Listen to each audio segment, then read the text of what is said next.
In the last video, I talked about your time as a business owner and really getting a handle on it in terms of future business growth. Now we're going to tackle crafting your business structure and systems for growth. By having a structure and systems within it, your business is much more likely to run smoothly. Have you ever visited a business as a customer and wondered how they ever make any money because their employees seem disorganized, uninformed, or incompetent? That business probably has poor structure, lack of good systems, or both. In a company so small that the owner has only one employee, himself or herself, he or she performs all of the roles.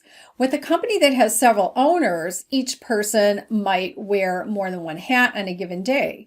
As the company gets bigger and more employees are hired, the new people may be asked to function in more than one capacity because no one job takes up the whole day, or because there isn't a large enough budget to hire a lot more people. However, with large companies, each employee tends to have more of a singularly defined role. So the bigger a company becomes, the more important it is to have a clear and constantly updated organizational chart so that people know who to report to and what their own responsibilities are, and so that their job doesn't overlap with someone else's. It must be kept in mind that in the early days of a business, people tend to gravitate to the jobs they love. The jobs they don't want, and in fact that nobody wants, tend to be set aside and overlooked. An organizational chart makes it clear who is responsible for getting a particular job done, whether that person wants to do it or not. If something begins to go wrong in that area, everyone knows who to go to. Every business, no matter how big or how small, has to use some kind of operating system, simply because every company is composed of several functioning parts that have to work together. You are producing either a product or a service, so you have to get out there and sell it somehow. You have to collect money from your customers. You have to interface with those customers in case there's a problem.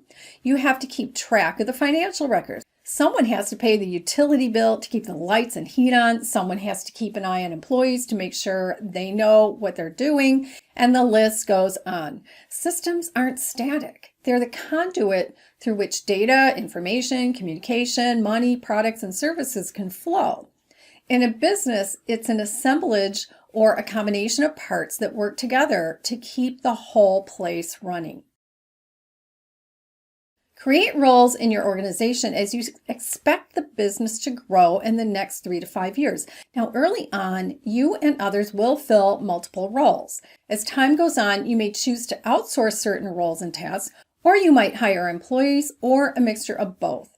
Start with a simple org chart that includes 3 main areas of business: sales, operations, and finance.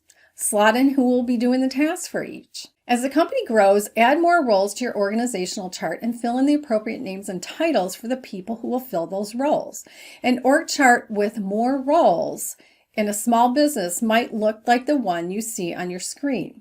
Typical outsourcing roles would be in areas such as marketing, accounting, and human resources benefits. When a house is built, its foundation, frame, walls, and roof make up its structure. Then once that is in place, the systems inside it, such as the plumbing system and electrical system, make it possible for people to live in it. Today, we might even consider the communication systems inside a house to be necessary to make the house livable. Much like a house needs the systems inside it in order to be inhabitable, a business needs its systems in place in order to run well and make a profit. Without systems that run really well, a business can falter, lose money, and close. Business systems in your business and the documentation to support it helps your business to run smoothly and even run without you. Consider the following areas of your business: sales, customer service, operations, marketing, accounting, accounts receivable, accounts payable, purchasing, technology, employee policies, employee training, plus any other areas particular to your business. Now, which of these areas are already up and running in your business? Which do you anticipate will be busier in the next 3 to 5 years?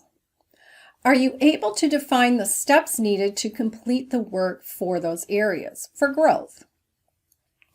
Slot the names next to each area to note who is running it and or managing it now. Are you doing all of the work for most areas? And if so, how is that working out for you? Are any of the areas you noted with your name taking time away from more important revenue generating or business growth tasks? Do you have documentation regarding the procedures for how to run these areas? Next, consider for which of these areas you will most likely have employees or outsource individuals in the next 1 to 3 years.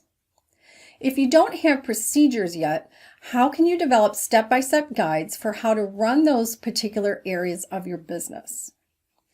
How can you then train someone to run that area without much supervision from you once they're trained?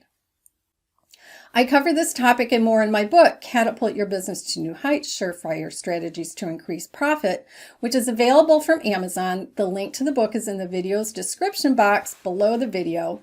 Get more information from my website, borgesonconsulting.com, where you can find out about strategies for business growth, individual and group coaching, books, and other resources to help take your business and your leadership to new levels of growth. Links to that are also in the video's description box. You can tap one of the images on the right side of your screen over there to watch more videos on business growth strategies.